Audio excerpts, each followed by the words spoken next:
He once pointed to the smoke, now he carries the jar of a girl whose family he turned to ash. No one makes him. He just walks, barefoot, every dawn, up the trail the fire once followed. The air was thin where the world broke open, thin and sharp with the scent of sage and ghosts.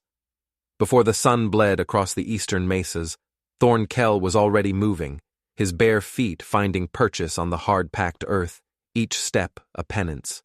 The ground was cool, almost cold, a false comfort before the day's heat came to bake the memory of the fire back into the soil. He did not look up. His gaze was fixed on the path, a pale, winding scar that climbed the hill toward the ruins. It was the same path the soldiers had taken, the one he had shown them. The memory was a shard of obsidian in his gut, twisting with every step. He walked past the skeletal remains of pinon pines, their blackened limbs reaching for a sky that had offered no rain, only judgment. His own horse, a dappled gray named Ghost, for the way it seemed to walk between worlds, was tethered far below, a silent, riderless witness. The animal never whinnied when he left, as if it understood the nature of this pilgrimage. It just stood, its shadow long in the pre-dawn light, waiting for a master who was no longer the man it had first known. At the crest of the hill, where the trail leveled out onto the flattened, scorched earth that had once been a village, the jar was waiting. It sat on a flat stone, the one that had been the doorstep to the largest dwelling. The jar was old, made of red clay, its surface imperfect and bearing the faint, spiraled fingerprints of its maker. A hairline crack ran from its lip down its belly, a delicate flaw that seemed to hold the vessel together rather than threaten its integrity. It was Nayeli's jar. He had never heard her name spoken, not by anyone who still lived. He had learned it from the wind, from the way the silence shaped itself around her. She was the only one left, the girl who had been away, gathering herbs in the lower canyons when the sky turned black with the smoke he had summoned. Every morning she left the jar here, and every morning he came to take it. His hands, calloused from reins and ropes and the grip of a rifle stock, were strangely gentle as he lifted the vessel. It was heavier than it looked, its emptiness a solid weight. He settled it against his hip, his arm curling around its cool, smooth curve. The position was awkward, unnatural for a man built like him, a man who had spent his life with the tools of death and distance, a spyglass, a long gun, a map that reduced the world to lines and elevations. This jar was a thing of life, of sustenance. Carrying it felt like a profanity. He turned and began the long walk down to the spring, a mile and a half into the canyon that split the mesas. The sun was rising now, casting long, distorted shadows that flickered like accusations at the edges of his vision. He did not look at the ruins. He could feel them behind him, the hollowed-out spaces where life had been. He could smell the lingering scent of sandalwood ash, a fragrance that had once been sacred, now the perfume of his own private hell. The trail down was steeper, littered with loose shale that bit at the soles of his feet. He welcomed the pain. It was a small, clean thing, a physical hurt that could momentarily eclipse the deeper, festering wound inside him. He remembered the weight of the captain's spyglass in his hand, the satisfying heft of it. He had raised it to his eye, scanning the mesa top, seeing the faint wisp of smoke from the morning cook fires. "There," he had said, his voice steady, professional. "That's them." He had pointed, a single simple gesture, a betrayal that had unmade a world. The captain had clapped him on the shoulder, a gesture of approval that now felt like a brand. "Good work, Kell." He had taken the army's silver, and they had taken everything else. The spring was a hidden place, a seep of clear, cold water that trickled from a fissure in the rock face, gathering in a shallow, stone-lined pool. The air here was cool and damp, thick with the smell of wet stone and maidenhair fern. It was a place of peace, a sanctuary. He felt like a trespasser every time he entered it. He knelt by the pool, the sharp edges of the stones pressing into his knees. He submerged the jar, holding it under until the bubbling stopped. The sound of the water filling the vessel was the only sound in the canyon, a soft, gurgling whisper that seemed to count his sins. He watched his own reflection warp and tremble on the surface of the pool. The face that looked back was a stranger's, gaunt and haunted, the eyes holding a darkness that the clear water could not wash away. It was the face of a man who had sold his soul for a handful of coins and a belief that he was on the right side of history. He lifted the full jar, the weight of it now immense, alive. The water sloshed within, a captured, liquid heart. The journey back up the trail was a slow, arduous climb. The sun was higher, its heat pressing down on him, drawing sweat from his skin. The water in the jar was for her, for Nayeli. He imagined her waiting, her silence a wall he could never breach. He imagined her thirst. Did she hate him? Of course she did. He hated himself. The hatred was the fuel that got him out of his bedroll each morning, the fire that burned alongside the memory of the one he had helped set. He focused on the weight, on the strain in his arms and back, on the burn in his legs. He made the labor his prayer, the pain his offering. Each step was a word in a language he was only just beginning to understand. I am sorry. I am sorry. I am sorry. The words were silent, trapped in the cage of his ribs. But the mountain heard them. The scorched earth heard them. As he reached the crest of the hill, he saw her. She was standing by the flat stone, her back to him, looking out over the vast, empty expanse of the plains. She was a silhouette against the blinding glare of the morning sky, slender and unmoving. She wore a simple dress the color of the dust, her black hair a stark slash against the pale fabric. He stopped, his heart a heavy stone in his chest. He was not supposed to see her. The ritual was meant to be anonymous, a transaction between a ghost and a memory. He was to leave the full jar where he had found the empty one, and she was to retrieve it after he was gone. He stood there for a long moment, the water jar growing heavier in his arms, the sun beating down on his head. He should have retreated, hidden himself until she left. But his feet were rooted to the spot. He could not move. She must have sensed him, for she turned, slowly, her movements as deliberate and unhurried as the passage of the sun. Her face was a mask of stoic grief, her dark eyes holding the reflection of the sky, the ruins, and him. There was no hatred in them, no anger. There was something far worse, a vast, empty space, a void where a soul had been hollowed out. She looked at him, and for the first time, he felt the full, crushing weight of what he had done. It was not just the burning of homes, the killing of people. It was the annihilation of a world, the erasing of a future. He had not just taken her family, he had taken her past and her future, leaving her stranded in a timeless, desolate present. She did not speak. She simply looked at him, her gaze passing over his face, his scarred hands, the jar he held.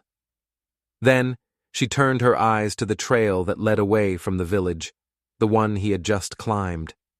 It was as if she was seeing it for the first time, or perhaps seeing it for what it truly was, a path of atonement, a road he was condemned to walk forever. A faint, almost imperceptible nod was her only acknowledgement. Then she turned and walked away, disappearing among the ghostly outlines of the ruined dwellings, leaving him alone with the jar, the sun, and the suffocating silence. He walked forward, his legs trembling, and placed the jar on the stone. The cool clay was slick with his sweat. He backed away, his eyes fixed on the jar, on the crack that ran down its side. It was still whole, still capable of holding water. It was more than he could say for himself. He returned to his horse, the journey down the hill a blur of motion and shame. He did not mount. He took the reins and began to walk, leading the animal across the scorched plain. He did not know where he was going. He only knew that he had to keep moving, that to stop was to be consumed by the fire that still burned within him.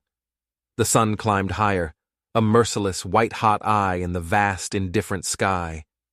The heat shimmered above the ground, making the world waver and distort, like a memory that refused to hold its shape.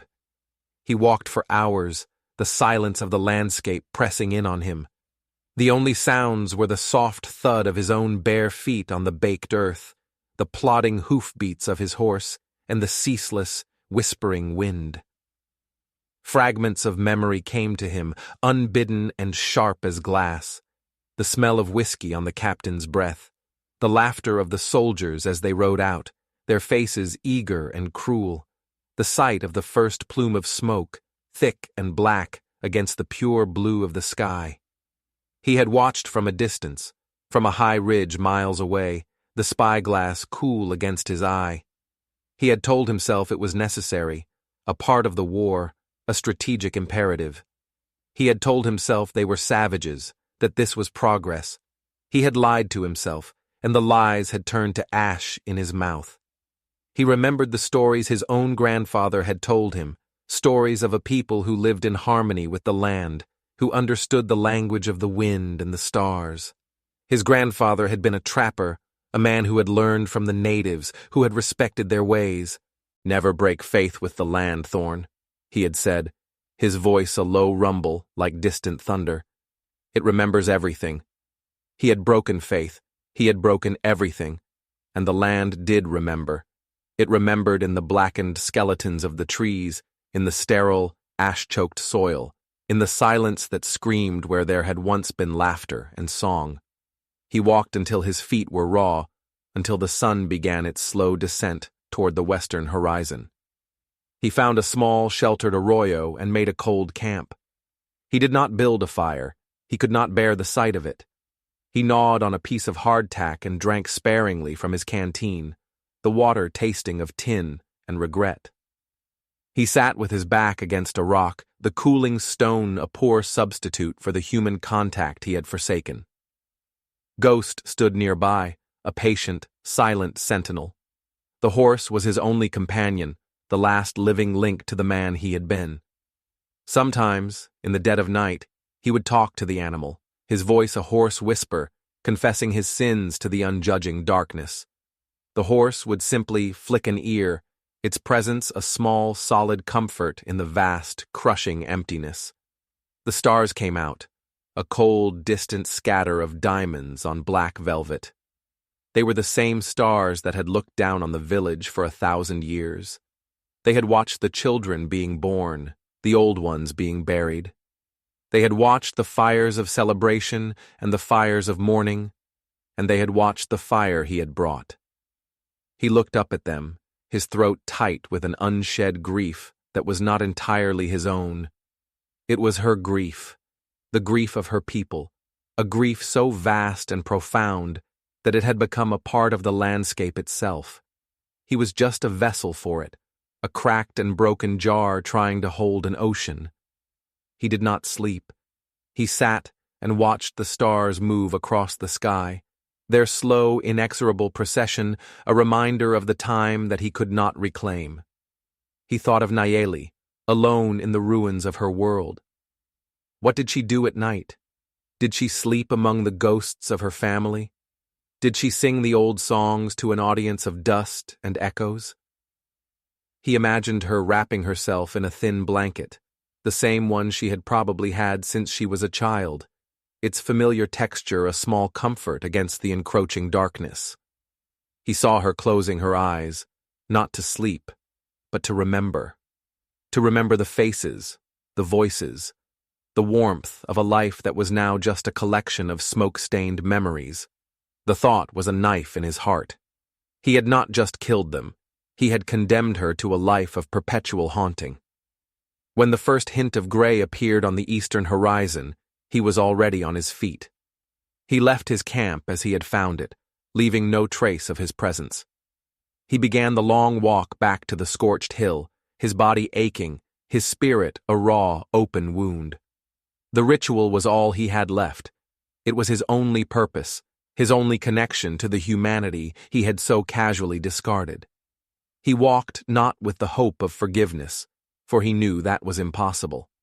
Forgiveness was a luxury for lesser sins. His was a debt that could never be repaid. He walked for something else, something he could not yet name. He walked because the jar would be waiting.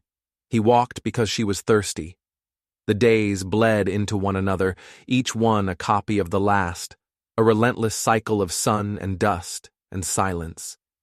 He walked the trail, carried the water, and retreated into the wilderness. His body grew leaner, harder, his skin baked to the color of the red earth. His hair grew long and unkempt, and a thick beard obscured the sharp lines of his jaw. He was becoming a part of the landscape, a wild, solitary creature haunted by a past that was always present. He learned the rhythms of the land, the subtle shifts in the light, the patterns of the wind. He learned to read the stories written in the stones and the sand. He was no longer a scout for the army, a man who saw the land as a map to be conquered. He was a pilgrim, a supplicant, learning a new and terrible catechism. He saw her only that one time. After that, the ritual returned to its silent, anonymous form. He would find the empty jar at dawn, and he would leave the full one in its place, his only proof of her existence the vessel she left for him. But her presence was a constant weight in his mind. He would see her in the dance of the heat haze, in the flight of a hawk, in the shape of a cloud. She was the ghost that haunted his every waking moment, the silent judge of his every action. He began to leave things for her besides the water. A handful of wild berries he had found in a sheltered canyon, a piece of quartz that glittered with fool's gold, a single eagle feather, its white tip a stark contrast to its dark shaft. He would leave them beside the jar, small, pathetic offerings from a broken man. He never knew if she took them. He never stayed to see. It was enough to offer them, to perform the small act of giving in a life that had been defined by taking. One afternoon, as he was resting in the shade of a rock outcropping, he saw them, a column of dust in the distance, moving slowly but steadily across the plain. His blood ran cold. He knew what it was, soldiers, a patrol, or perhaps something more. He scrambled to the top of the outcropping, his heart hammering against his ribs. He pulled the old spyglass from his saddlebag, his hands trembling as he raised it to his eye. The glass was cracked, a spiderweb of fine lines distorting the image, but he could see them clearly enough. A dozen men on horseback, their blue uniforms a jarring slash of color against the muted tones of the landscape. They were heading directly for the mesa, for the scorched hill. A wave of nausea washed over him. They were coming back, to survey their work, to ensure the ashes were cold, or for some new, unimaginable cruelty. His first instinct was to run, to flee into the canyons and disappear. It was what the old Thornkell would have done, the man who valued his own skin above all else. He could be miles away before they even reached the base of the hill, lost in the labyrinthine maze of rock and shadow. No one would ever find him. He could start a new life somewhere else, under a new name. He could try to forget. But the thought of Nayeli, alone in the ruins, stopped him. She would be there. She had nowhere else to go. What would they do to her? The possibilities were a gallery of horrors in his mind. He saw their leering faces, their casual cruelty. He saw her defiance, her silence, her unbreakable spirit. And he saw her fall. The spyglass felt heavy in his hand, a cold, dead weight. He had used this tool to condemn her people. Now it showed him a new, impending damnation.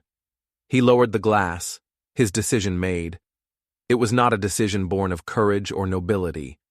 It was a decision born of exhaustion, of a weariness so profound it had burned away everything but the raw, aching core of his guilt.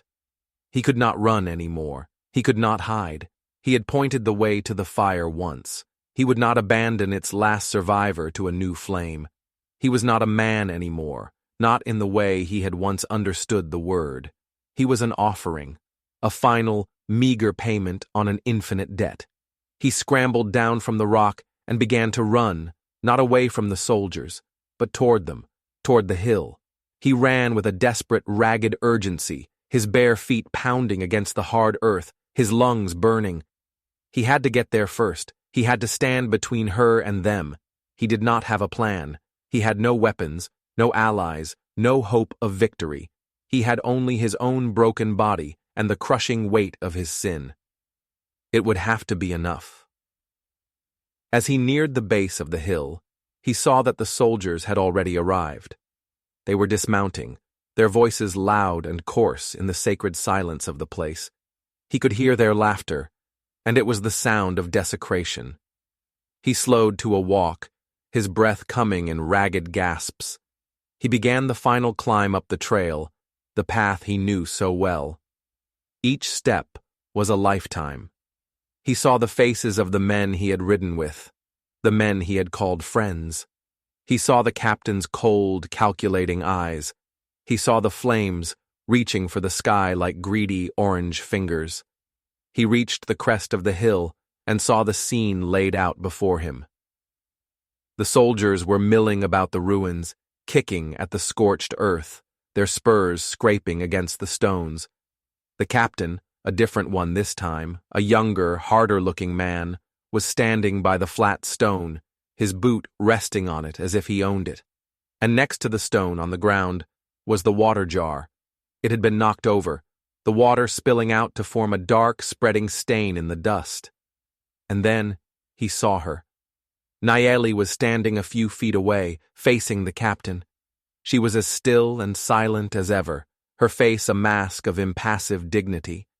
But her hands were clenched into tight fists at her sides, the only sign of the storm that must be raging within her. The captain was talking to her, his voice a low, menacing drawl. Thorn could not hear the words, but he could see the intent in the man's eyes, the predatory gleam of a wolf circling its prey. Thorn stepped forward, out into the open. "Leave her alone," he said. His voice was a rusty croak, unused to speaking to anyone but his horse. The soldiers turned, their hands instinctively going to their pistols. The captain looked up, his eyes narrowing as he took in the sight of the wild, bearded man who had appeared as if from the earth itself. "And who the hell are you?" the captain sneered. "Some kind of ghost?" "I'm the man who led the first troop here," Thorn said, his voice gaining strength. "I'm the man who burned this place." A flicker of recognition, or perhaps just understanding, crossed the captain's face. He looked from Thorn to Nayeli, and then back again. A slow, cruel smile spread across his lips. "Is that so? The scout? I heard about you. Disappeared after you took your pay. Some said you lost your nerve." He gestured with his chin toward Nayeli. "Looks like you just found a new squaw to keep you warm." The insult, crude and vicious, was meant to provoke him, to draw him into a fight he could not win. The old Thorn would have risen to the bait, his pride stung, his fists ready, but the old Thorn was dead, burned to ash with the village. The man who stood here now was something else entirely. He ignored the captain and looked at Nayeli.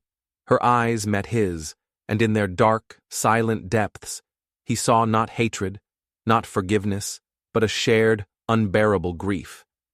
It was a look that acknowledged their shared damnation, their unbreakable bond of sorrow. "Get on your horses," Thorn said, his voice low and steady, a command, not a request, "and ride away from this place. There's nothing for you here." The captain laughed, a short, ugly sound.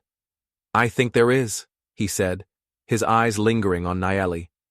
"I think we'll stay a while, reacquaint ourselves with the locals." Thorn knew what was coming. He had seen it 100 times before. The casual brutality, the dehumanization, the slow, deliberate breaking of a spirit. He had been a part of it.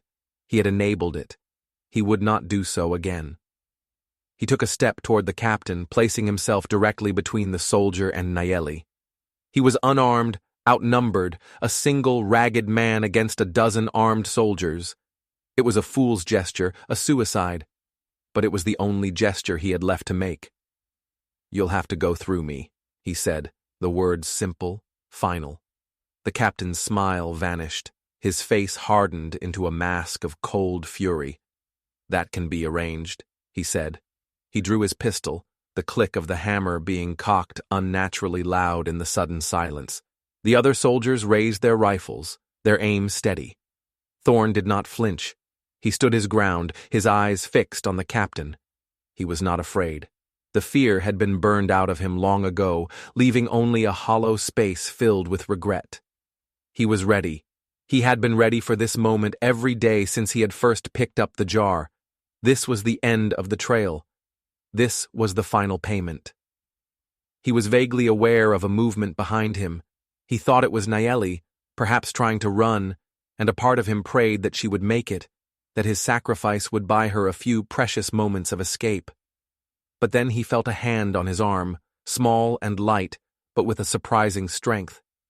He glanced down and saw her hand, her long, slender fingers resting on his forearm. It was the first time she had ever touched him. She stepped out from behind him, moving to stand beside him, not in front of him, but with him. She looked not at Thorn, but at the captain, her gaze direct and unwavering. She did not speak, but her presence was a shout, a defiant roar of existence. She was not a victim to be saved. She was a survivor, a warrior in her own right, her spirit a flame that not even the United States Army could extinguish. The captain hesitated, his certainty wavering for the first time. He had come here expecting to find a broken, defeated remnant. He had found something else entirely. He had found a man seeking atonement and a woman who refused to be erased. He had found a story he did not understand, a power he could not quantify. For a long, stretched moment, the world held its breath. The sun beat down, the wind whispered through the ruins, and a dozen guns were aimed at two unarmed people who stood together against the tide of history. Thorn looked at Nayeli, at the fierce, proud line of her jaw, at the unquenchable fire in her eyes, and in that moment, he understood. He was not her savior. He was her witness. His penance was not to die for her, but to live for her, to carry the memory of what had been lost, to be the one who remembered the smoke and the fire and the names of the dead. The captain cursed, a low, frustrated sound. He was a man of action, of violence. This silent, unyielding defiance was a language he did not speak. He could kill them, of course. It would be easy. But it would be a hollow victory. It would not give him what he wanted, what he had come for. It would not give him power over them. They had already taken that away from him. "To hell with this," he snarled. He holstered his pistol. "Let's ride. There's nothing here but dust and ghosts." He turned and strode to his horse, swinging himself into the saddle. The other soldiers, looking confused and vaguely disappointed, lowered their weapons and followed his lead. They mounted up and rode away, their departure as sudden as their arrival, leaving behind a cloud of dust and a ringing silence. Thorn and Nayeli stood together, watching them go, until the column of dust was just a faint smudge on the horizon. The silence that descended was different from the one that had come before. It was not empty. It was full. It was full of the unspoken words, the shared ordeal, the fragile, tentative beginning of something that was not forgiveness, but was perhaps its distant cousin.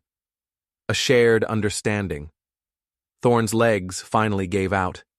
He sank to his knees, the strength leaving him in a sudden, dizzying rush. The adrenaline faded, leaving behind a bone-deep exhaustion and a profound, shuddering relief. He had not died. He was still here. He still had to face the dawn. Nayeli knelt beside him. She reached out and picked up the fallen water jar. She held it in her hands, her fingers tracing the hairline crack. She looked at it for a long moment, her expression unreadable. Then she looked at him, her eyes holding his, and for the first time, she spoke. Her voice was low and clear, like the sound of water running over stones. "It is not enough," she said. The words were not an accusation. They were a statement of fact, as simple and true as the sun in the sky. It was not enough. It would never be enough. Nothing could ever be enough to balance the scales. He knew that. He had always known it. He bowed his head, the weight of her words, of her truth, pressing down on him. "I know," he whispered. She stood up, the jar in her hands. She did not offer him a drink. She did not help him to his feet. She simply turned and walked back toward the heart of the ruins, her bare feet making no sound on the scorched earth. He watched her go, her straight back a testament to a strength he could only marvel at. He remained on his knees for a long time, the dust settling around him. The sun began to dip toward the horizon, painting the sky in shades of orange and purple, the colors of a fresh bruise. He had faced the soldiers, he had offered his life, and it had not been enough. The debt was not paid, the slate was not clean. The trail was still there, waiting for him. He got to his feet, his body aching, his spirit scoured raw. He looked at the place where the jar had been, at the dark stain of the spilled water, now slowly evaporating under the relentless sun. He had thought that death might be his redemption. He had been wrong. His redemption was not in dying. It was in living. It was in the walking, the carrying, the remembering. It was in the daily, unending, impossible task of trying to fill a vessel that could never be made whole again. He turned and began the long walk down the hill, back to his patient, waiting horse. He knew that tomorrow at dawn he would be back. He would climb the trail, and the empty jar would be waiting for him, and he would pick it up and carry it down to the spring. He would fill it with water, and he would bring it back. He would do it tomorrow, and the day after, and the day after that. He would do it until his legs would no longer carry him, until his heart finally gave out. It was not enough, but it was all he had. He reached his horse and finally swung himself into the saddle. He did not ride away into the sunset. He rode back into the deepening shadows of the canyon, back into the heart of the wilderness that was both his exile and his sanctuary. He was a man caught between two worlds, the one he had destroyed and the one he could never fully join. He was a ghost among ghosts, a solitary figure moving through a landscape of memory and regret. That night, as he sat by his cold camp, the stars his only companions, he thought he heard a sound on the wind. It was faint, elusive, a whisper of a melody. It might have been just the wind itself, sighing through the rocks, or it might have been a song of mourning, a song of remembrance, a song of a people who were gone, but not forgotten. He listened, his head cocked, his heart aching with a sorrow that was both his and not his. He listened until the sound faded, leaving only the profound, resonant silence of the high desert. And in that silence, he finally understood the nature of his penance. It was not about forgiveness. It was not about redemption. It was about bearing witness. It was about holding the memory of what had been lost, of carrying the weight of it every day, of honoring the ghosts with the labor of his own living body. It was about walking the trail of sandalwood ash, not as a punishment, but as a sacred duty. It was about carrying the water, not to wash away the sin, but to nourish the single, stubborn flower of memory that grew in the ruins of the world he had helped to burn. He closed his eyes, and for the first time in a long time, he did not see the flames. He saw a single cracked water jar, sitting on a flat stone, waiting for him in the pale light of dawn. And he knew, with a certainty that was both a comfort and a curse, that he would be there to meet it. The next morning, as he was making his way up the trail, a loose stone turned under his foot. He stumbled, catching himself with his hands, the sharp edges of the rock scraping his palms. He looked down and saw the blood welling up, dark against the dust on his skin. He did not wipe it away. He let it bleed. It was a small price to pay, a drop in an ocean of debt. He continued his climb, his bloody handprints a fresh set of markings on the ancient path. When he reached the top, the jar was there, as always.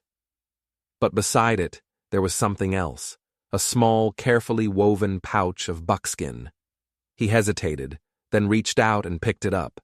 It was soft, the leather worn smooth with use. He opened it and tipped the contents into his palm. It was a handful of herbs, dried and fragrant, the same herbs he realized that she must have been gathering on the day the world ended. The scent was sharp and clean, the smell of healing. He looked around, but she was gone. He was alone with the jar, the pouch of herbs, and the silent, watching ruins. He didn't understand. Was it a gift? A sign? Or simply another part of the ritual, another mystery he was not meant to comprehend? He carefully put the herbs back in the pouch and tucked it into his belt. He lifted the jar, its familiar weight a strange comfort. As he turned to begin the journey to the spring, he noticed something new. A fresh set of tracks in the dust, leading away from the stone. They were small, barefoot prints, like his own. But they were not heading back into the ruins. They were heading down the trail, the same trail he walked every day. She was not waiting for him to leave anymore. She was walking her own path. He followed the trail down, his eyes on the prints in the dust ahead of him. He did not try to catch up. He simply followed, keeping a respectful distance. He was the shadow. She was the substance. He was the memory. She was the living present. They walked the same path, separated by a gulf of grief and guilt that could never be bridged. But for the first time, they were walking in the same direction. The sun rose, its light flooding the canyon, turning the red rocks to gold. The air was still and cool, filled with the promise of the coming day. He walked on, the water jar heavy on his hip, the pouch of herbs a gentle weight against his side. The pain in his hands had subsided to a dull throb.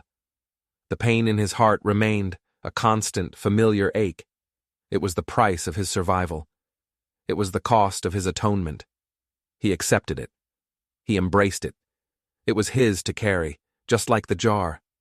He reached the spring and filled the vessel, the sound of the gurgling water a familiar prayer. He drank from his cupped hands, the cold water a shock to his system. He looked at his reflection in the pool. The face was still a stranger's, but the eyes were different. The darkness was still there, but it was no longer a void. It was a deep, quiet pool, reflecting the sky, the rocks, and the memory of a song on the wind. He began the climb back up, the full jar a heavy, sloshing weight. He knew she would not be there when he returned. She was on her own journey now, but she would be back, and the jar would be there tomorrow, and so would he. They were bound together, not by chains but by a shared landscape of sorrow, by a ritual of water and dust, by the silent, unspoken language of grief. As he reached the top of the hill, he saw it. A single, dark feather, lying on the flat stone where the jar should be. An eagle feather. He picked it up, his fingers trembling slightly. It was his offering, returned. He looked out over the vast, empty plains, the wind whipping his hair around his face. He did not know what it meant. He did not know if he was being forgiven or condemned, accepted or rejected. Perhaps it was none of those things. Perhaps it was just a feather. A sign that he had been seen, that his small, pathetic gestures had been acknowledged. He placed the feather in the pouch with the herbs. He stood for a long time, looking at the empty stone, the sun climbing higher in the sky. He had no water to leave. His task for the day was done, yet it felt unfinished. He turned and looked at the ruins, at the ghosts that danced in the heat haze. He had brought the fire. She had brought the water. And the land, the patient, silent, all-seeing land, had borne witness to it all. He walked back down the trail, his hands empty for the first time. The lightness was a strange, unsettling feeling. He reached his horse, and, for the first time in months, he did not immediately ride away. He stood by the animal, his hand resting on its warm, solid neck. He looked back up at the scorched hill, a dark, silent sentinel against the bright blue sky. A movement caught his eye. At the very edge of the ruins, a figure appeared, a silhouette against the sun. It was Nayeli. She was just standing there, watching him.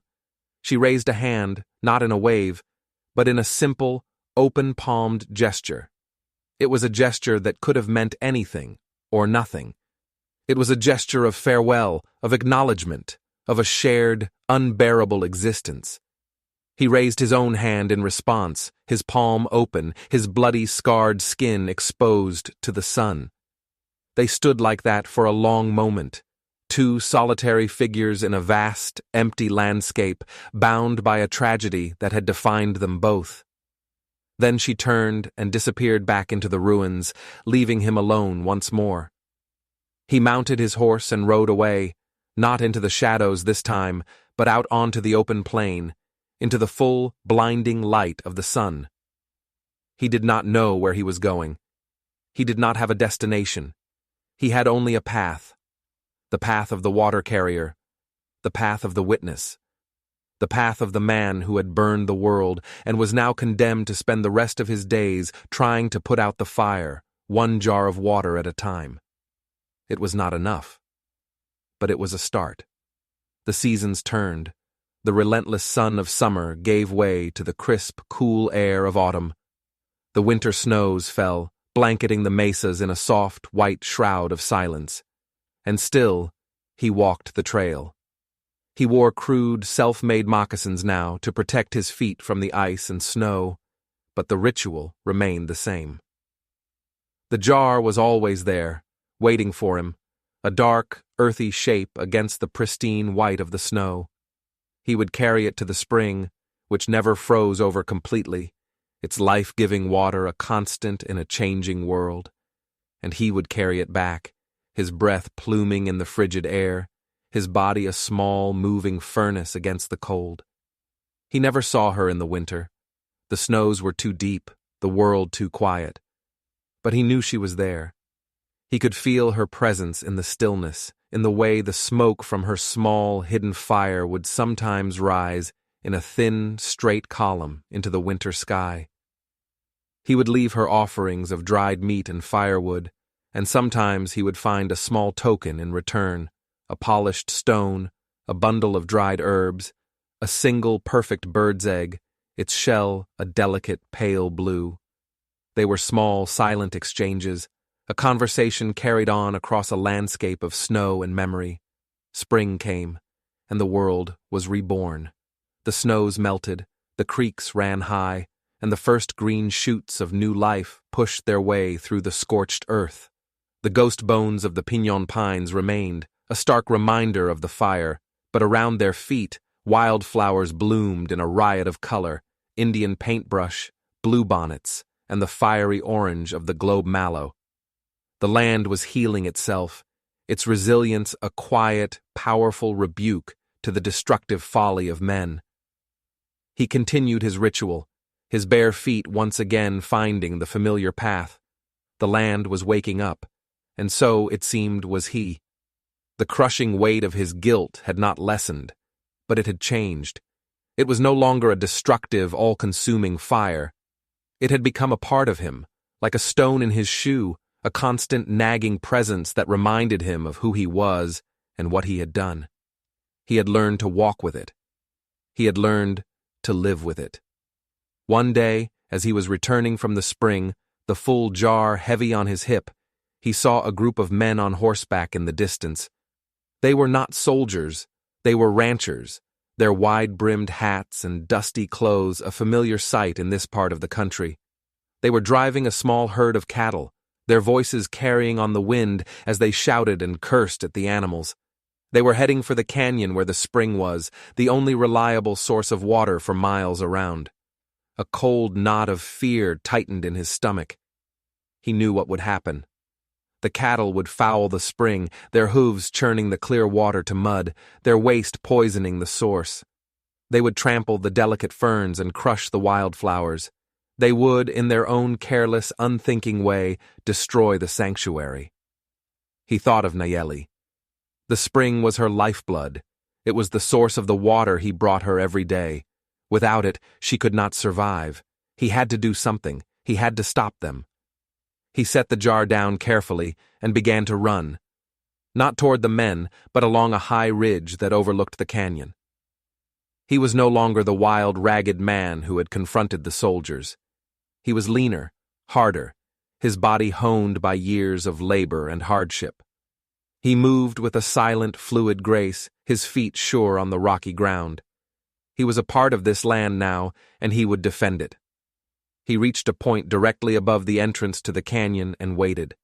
The ranchers were getting closer, their voices louder, the bawling of the cattle a discordant noise in the quiet air. He gathered a pile of loose rocks, his hands working quickly, efficiently. He was not a warrior. He had no desire to hurt these men. He just had to turn them away. When the first of the cattle entered the narrow mouth of the canyon, he began. He sent a single rock clattering down the cliff face. It landed just in front of the lead steer, which shied back, its eyes wide with fear. The other cattle jostled behind it, confused and hesitant. The ranchers cursed, trying to push the herd forward. He sent another rock down and then another, creating a small, noisy avalanche of stone and dust. The cattle, spooked and unwilling to enter the dark, echoing canyon, turned and began to stampede back the way they had come. The ranchers, furious and bewildered, looked up, trying to see who was causing the rock slide. Thorne stayed hidden, pressed flat against the rock, his heart pounding. He watched as they struggled to control their panicked herd, their curses and shouts echoing through the canyon. Finally, defeated, they gave up. They turned their horses and rode away, following their stampeding cattle, leaving the canyon in peace.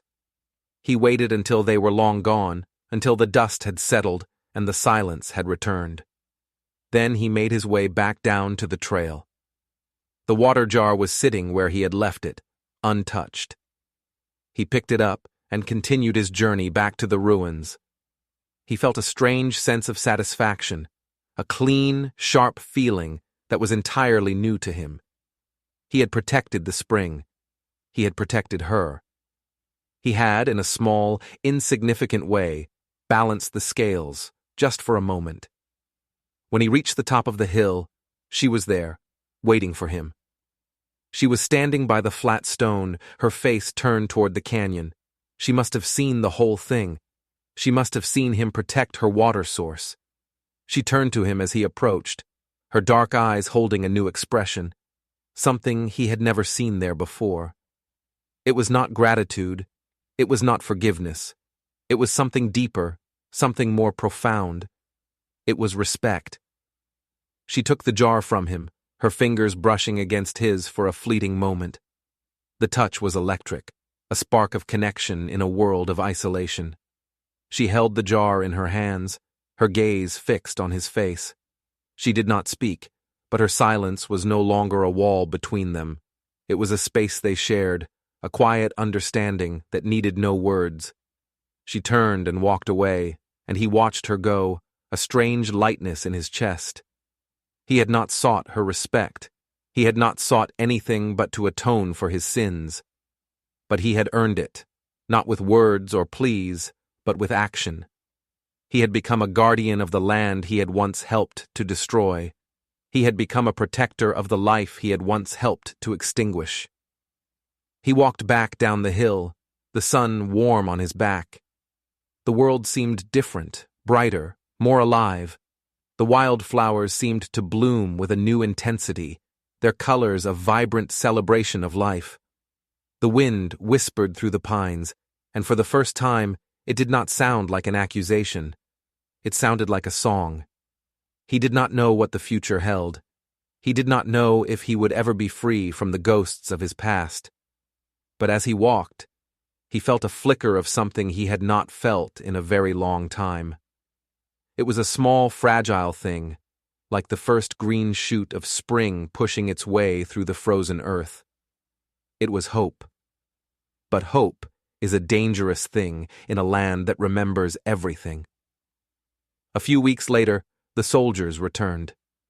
It was the same captain, the one with the hard, cruel eyes, and this time he was not just passing through. He had come with a purpose. He had come with surveyors, with maps and chains and measuring rods. He had come to claim the land, to divide it up, to sell it off to the highest bidder. He had come to erase the last vestiges of the world that had once been. Thorne saw them from a distance, a cloud of dust on the horizon that quickly resolved itself into the familiar blue uniforms. His blood ran cold. This was not a threat he could scare away with a few well-aimed rocks. This was the full, inexorable weight of the United States government, a machine that crushed everything in its path. He ran to the hill, his heart a frantic drum against his ribs. He had to warn her. He had to get her away. He burst over the crest, gasping for breath, and saw her standing by the flat stone, the empty jar at her feet. She was looking out at the approaching soldiers, her face a calm, stoic mask. She had already seen them. "You have to go," he panted, rushing to her side. "You have to hide. I'll lead them away. She silenced him with a look. She placed a hand on his chest, her touch firm, steadying. "No," she said, her voice quiet but unshakable. "This is my home. I will not run." "They'll kill you," he said, his voice raw with desperation. "Or worse." "Let them," she said. "My spirit will remain. This land knows me. It will not forget." The soldiers were getting closer. He could hear the jingle of their harnesses, the creak of leather. He was torn. His every instinct screamed at him to protect her, to fight for her, to die for her if necessary. But her own quiet courage, her absolute refusal to be a victim, held him in place. This was her decision, her stand.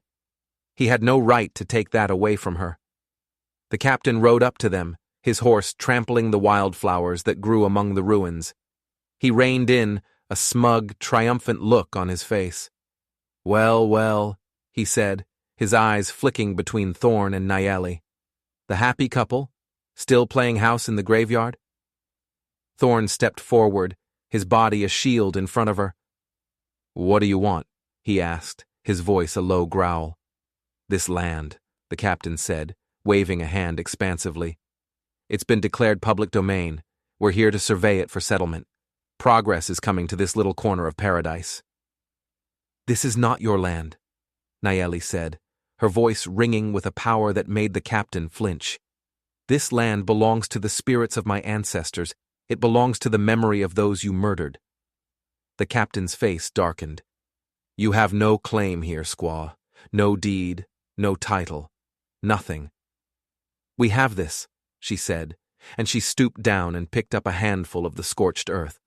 She held it out to him, her eyes blazing. "We have the ashes of our dead. That is our title. That is our deed."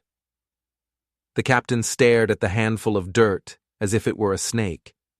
For a moment, he seemed at a loss for words. Then he recovered, his face twisting into a sneer. "Ashes and dust," he said. "That's all you'll ever have." He turned to his men. "Get on with it," he ordered. "Start the survey." The surveyors dismounted and began to set up their instruments, driving stakes into the sacred ground, stretching their measuring chains across the graves of the dead. It was a desecration more profound than the fire itself. It was the cold, calculated erasure of a memory, the final, ultimate victory of the conqueror. Thorne watched, his fists clenched, a helpless, impotent rage building inside him. He could kill the captain.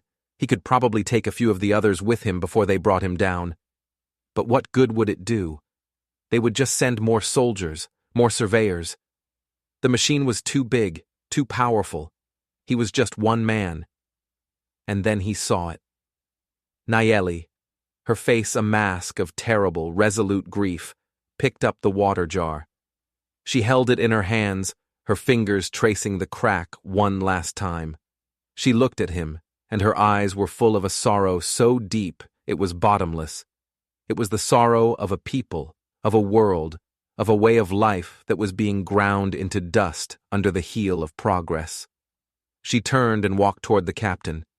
She moved with a slow, deliberate grace, a queen approaching a usurper. The captain watched her, a wary, uncertain look on his face. She stopped in front of his horse and held up the jar. "You are thirsty," she said, her voice clear and strong. "You have come a long way. Drink." The captain stared at her, his suspicion warring with his arrogance. He looked at the jar, at the cool, clear water sloshing within. He was thirsty. The sun was hot. The work was dusty. He licked his dry lips. "What's the catch?" he asked, his voice a low growl. "There is no catch," she said. "It is a gift from the last of my people, a gift from the land you are stealing." She held the jar up to him. He hesitated, then leaned down from his horse and took it from her. It was heavy, heavier than he expected. He raised it to his lips, his eyes still fixed on her. He drank, long and deep, the water spilling down his chin, soaking the front of his uniform. When he was finished, he wiped his mouth with the back of his hand and looked at the jar. He saw the crack, the imperfection. A look of contempt crossed his face. He held the jar out, as if to give it back to her. But then he paused. A cruel, malicious glint came into his eyes. He wanted to do more than just take the land. He wanted to break the spirit of the one who defended it. He wanted to shatter the last symbol of her existence. With a sudden, violent motion, he threw the jar to the ground. The jar didn't break when it hit the ground, but he did.